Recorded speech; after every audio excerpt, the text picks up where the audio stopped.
अरुणाचल प्रदेश की वादियों में एक छोटा सा गांव था, जहां भोलाराम नाम का एक सीधा साधा व्यापारी अपनी 2 बेटियों नीमा और नीरू के साथ रहता था। नीरू थी शांत, सहनशील और विनम्र, और नीमा थी घमंडी, चुलबुली और थोड़ी स्वार्थी। वक्त बीता, दोनों बेटियां बड़ी हुईं और एक दिन भोलाराम ने दोनों की शादियां तय कर दी। नीमा की शादी एक अमीर घर में हुई, जहां रेशमी पर्दे, चमचमाती गाड़ियां और नौकर चाकर की कतार थी।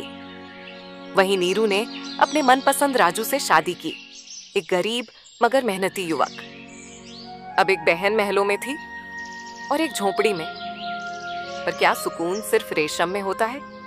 नीमा की शानदार बंगला। नीमा आईना के सामने तैयार हो रही है पार्टी के लिए।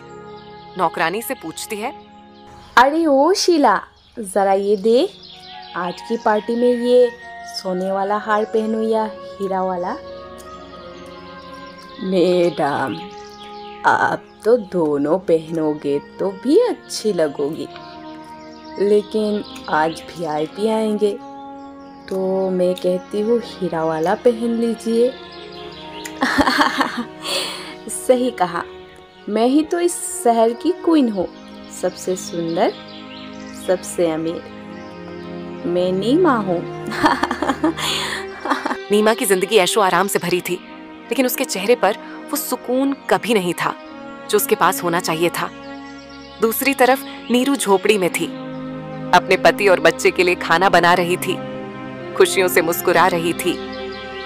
लो जी, आज खिचड़ी बनाई है, जल्दी खा लो, ठंडी हो जाएगी। और हाँ, आज शायद बारिश भी होने वाली है।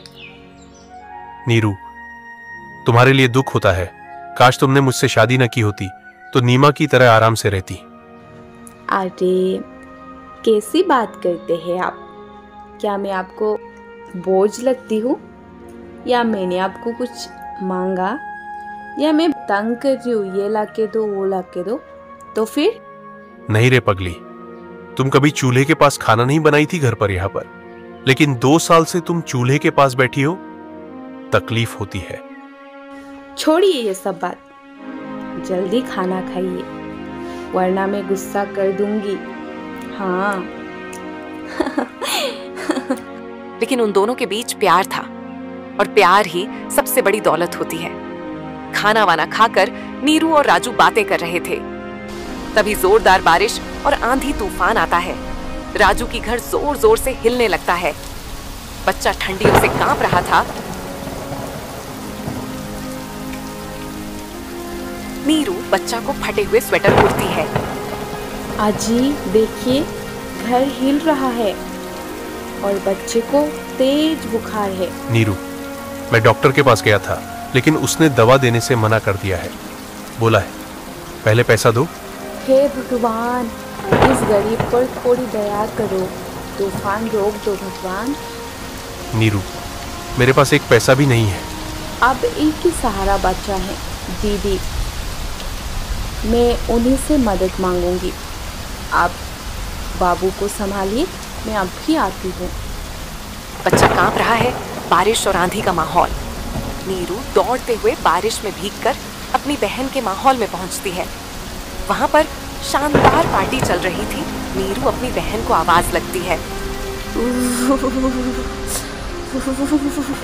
दीदी, ओ दीदी, दीदी बाहर आओ, बहुत मुसीबत में हूँ दीदी। अरे तेरा ऐसा हालत, अरे तू वो ही है ना जिसने प्यार को चुना था? अब क्या हुआ? आई ना अमीरों के घर में भीख मांगने के लिए। कितनी हवा में उड़ रही थी, हमें किसी की ज़रूरत नहीं है, प्यार रहे तो सब कुछ मिल जाता है। अब क्या हुआ तेरा? दीदी थोड़ी मदद कर दो, बहुत बुखार है मेरे बच्चे को। ओह, वो ही जो कहती थी प्यार ही सबसे बड़ी दौलत है। अब क्या हुआ? मैं किसी की मदद नहीं करती, उसे कहो वापस जाए। नहीं दीदी, आप मेरी बड़ी बहन हो, मना मत करो दीदी। आप ही मेरे भरोसा हो दीदी, मना मत करो। मैं तुझे नहीं जानती शीला, इसे बाहर निकालो। अरे मैडम ने तुम्हें क्या कहा, नहीं सुना? जाओ यहाँ से अभी। वही बहन जो बचपन में उसके लिए लड़ जाया करती थी, आज उसे अजनबी कह गई। नीरू रोते हुए अपने घर आ गई। कुछ दिनों के बाद राजू दिन रात मेहनत करने लगता है। दिन में वह बस के टुकड़ियां नीरू के साथ मिलकर बनता है, ईंटे भट्ट में ईंटा तोड़ता है और रात को घर में जाकर कपड़ा सिलता है। जैसे तैसे आप उनके दिन गुजर रहा था। नीरू, मैं बहुत मेहनत करूंगा, एक दिन में बड़ा आदमी बनकर दिखाऊंगा। तुम्हारी आंसू अब मुझे देखा नहीं जाता। आप इतनी मेहनत करते हो, मुझे आप पर बहुत दुख लगती है। कब हमारी अच्छी दिन आएगी ये तो भगवान ही जाने।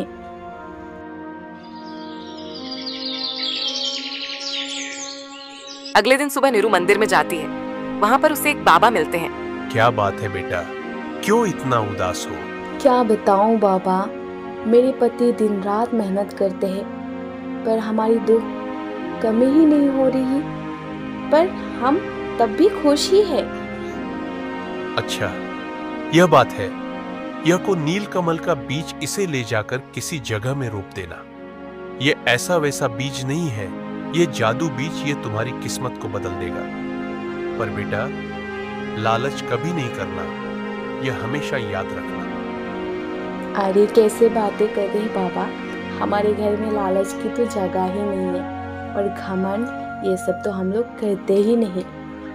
बाबा आपकी बहुत बहुत शुक्रिया जो आपने ये आशीर्वाद मुझे दिया। अभी मैं चलती हूँ। नीलकमल की बीज लेकर नीरू घर चली आती है। उस दिन नीरू और राजू ने बीज बोया नीलकमल का और शुरू हुआ चमत्कार।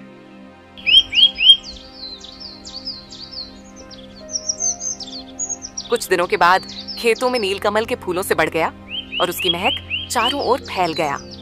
दोनों खेत को देखकर घर आते हैं। आज खेत को देखकर मन प्रसन्न हो गया। ऐसे लगता है पूरी खुशबू दिल के अंदर घुस गया हो। जी हाँ, आप सच में सही कह रहे हो। देर से ही सही, भगवान ने आंखें खोल के देखे।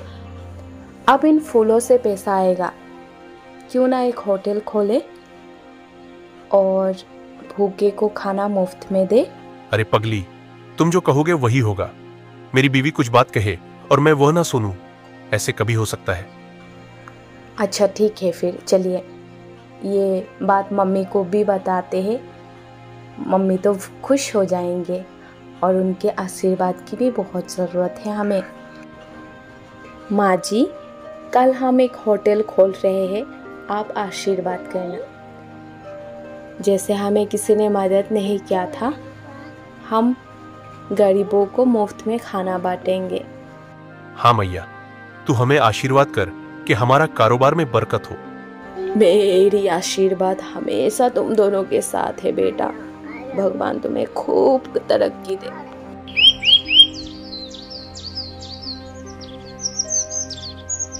कुछ दिनों के बाद राजू और नीरू ने मिलकर एक बड़ा होटल खुला जिसका नाम नीलकमल होटल था।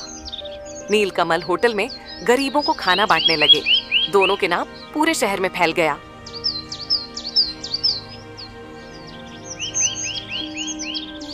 दूसरी तरफ नीम की हस्बैंड की पूरा बिजनेस डूब गया। घर में नोटिस लग गया। नीमा, हम बर्बाद हो गए, जिंदगी बर्बाद हो गया। मेरे इतने दिनों के मेहनत मिट्टी में मिल गया। हमारे ये घर भी अपना नहीं रहा। हम सड़क में आ गए नीमा। अब तो कुछ सोच नीमा।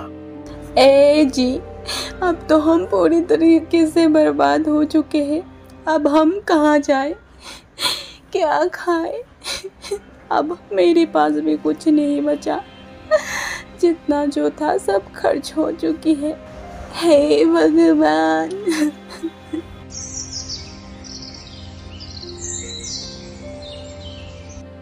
जिसने नीरू को कभी कुछ नहीं दिया था, घमंड से भरी हुई थी, आज वहीं सड़क में आ गई और नीरू की दरवाजे के पास खड़ी हो गई।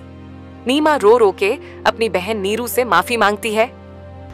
बहन, हो सके तो तू मुझे माफ कर दे बहन। मैं तेरी मदद नहीं की थी। आज देख कैसे मेरी हालत हो गई है। हो सके तो माफ कर दे बहन। रो मत दीदी, मैं तुम्हारी बहन हूँ। तुमने मुंह मोड़ा था लेकिन मैं वैसे नहीं हूँ।